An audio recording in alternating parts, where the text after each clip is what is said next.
कभी ऐसा हुआ है कि मतलब बॉस ने पहले खूब तारीफ की, आपको एकदम खास महसूस कराया, हाँ हाँ बिल्कुल। और फिर अचानक से वो क्या कहते हैं, एक बड़ा मुश्किल सा काम सौंप दिया?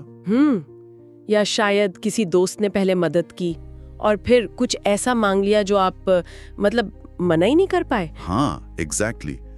ये रोजमर्रा की जिंदगी में दिखने वाले कुछ उदाहरण हैं कि कैसे हमारी भावनाओं का इस्तेमाल होता है। हाँ, हमसे हाँ कहलवाने के लिए, और हमें कई बार पता भी नहीं चलता।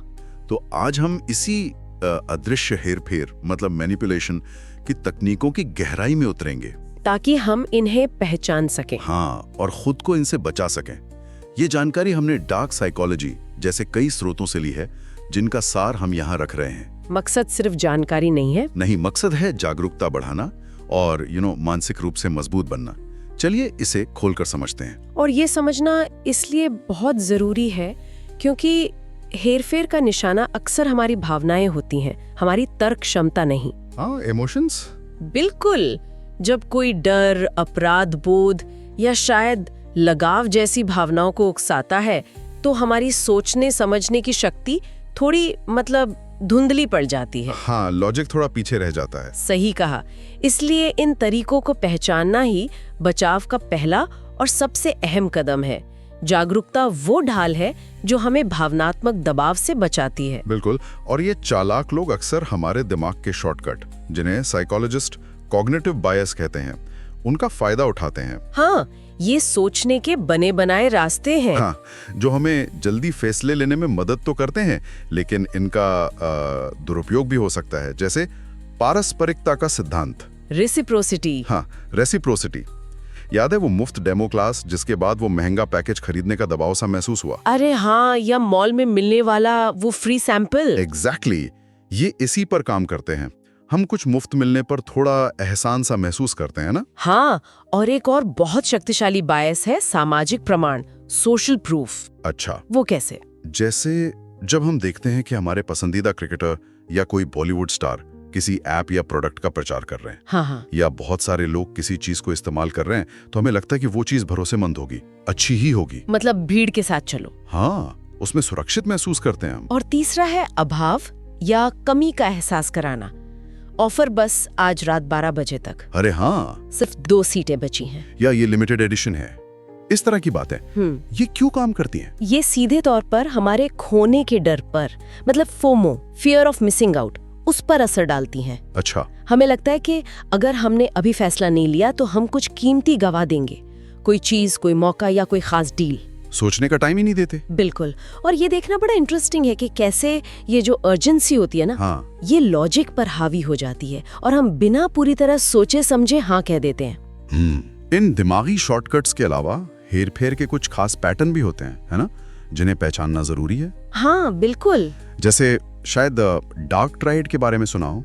इसमें नार्सिसिज्म जैसी प्रवृत्ति होती है, जहाँ व्यक्ति को लगातार तारीफ चाहिए। हाँ, और दूसरों से बेहतर होने की भावना।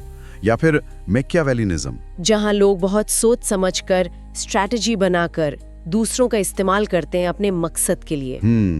और एक और अहम पैटर्न है मैनिपुलेशन साइकिल। इसमें अक्सर 2 चरण दिखते हैं, ग्रूमिंग और आइसोलेशन। ग्रूमिंग और आइसोलेशन थोड़ा समझाएंगे? हाँ, ग्रूमिंग यानी पहले किसी का भरोसा जीतना, खूब तारीफ करना, तोहफे देना, स्पेशल महसूस कराना। अच्छा, पहले अच्छा बनना। हाँ, और इसके बाद धीरे धीरे उसे उसके सपोर्ट सिस्टम जैसे दोस्त, परिवार, उनसे काटना शुरू करना। ये है आइसोलेशन। ताकि वो अकेला पड़ जाए। बिल्कुल, ताकि व्यक्ति भावनात्मक रूप से पूरी तरह हेरफेर करने वाले पर निर्भर हो जाए और उसकी हर बात मानने लगे। जैसे हमने वो प्रिया और उसके बॉस का उदाहरण लिया था। हाँ। बॉस पहले तारीफों के पुल बांधता है, उसे स्टार बताता है, ये हुई ग्रूमिंग। फिर धीरे धीरे उसे ऐसे काम देता है जो उसकी जिम्मेदारी नहीं, देर रात रुकने को कहता है।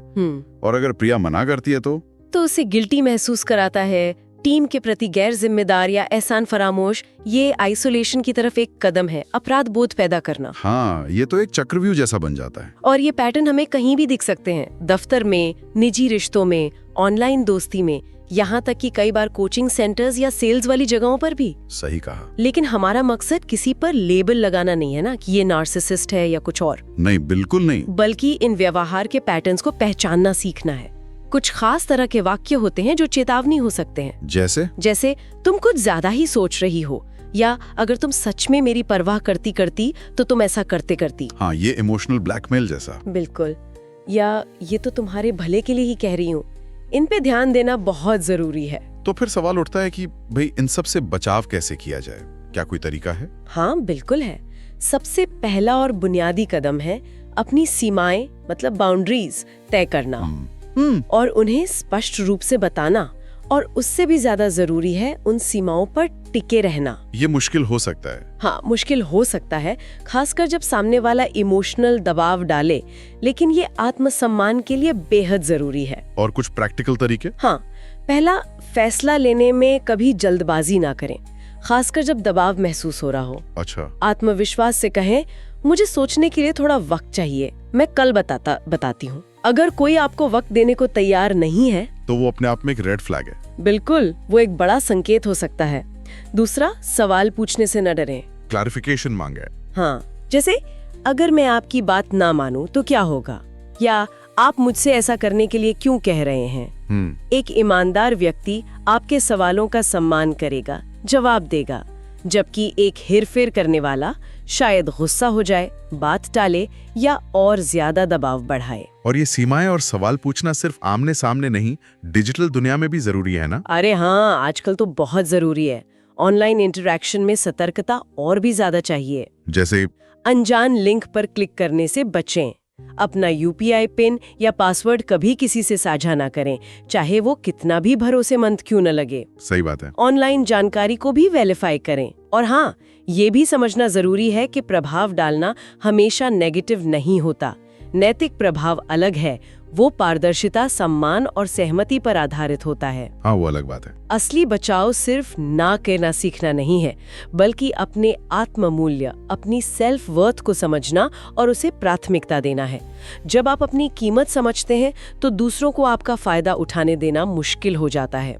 तो कुल मिलाकर आज की इस पूरी बातचीत का सार यही निकलता है कि जागरूकता। हाँ, जागरूकता ही चाबी है। हाँ, अपनी पसंद और अपनी शक्ति वापस पाने की चाबी। हेरफेर सूक्ष्म हो सकता है, लेकिन अगर हम इन पैटर्न्स और तकनीकों को पहचानना सीख लें तो हम अपनी भावनात्मक और मानसिक सेहत की रक्षा कर सकते हैं। और इसका मतलब झगड़ालू या शक्की बनना नहीं है। नहीं, बिल्कुल नहीं, बल्कि जागरूक और सचेत बनना है। और जाते जाते एक सवाल सोचने के लिए छोड़ जाती हूँ। हाँ, आज आपने जिन हेरफेर के पैटर्न्स और दिमागी शॉर्टकट्स के बारे में जाना, क्या इस जानकारी से इस हफ्ते आपकी किसी एक छोटी सी बातचीत या निर्णय पर कोई फर्क पड़ सकता है? जरा सोचिए, शायद आप कुछ ऐसा देख पाएं जो पहले नजर नहीं आता था। ये सोचने लायक बात है।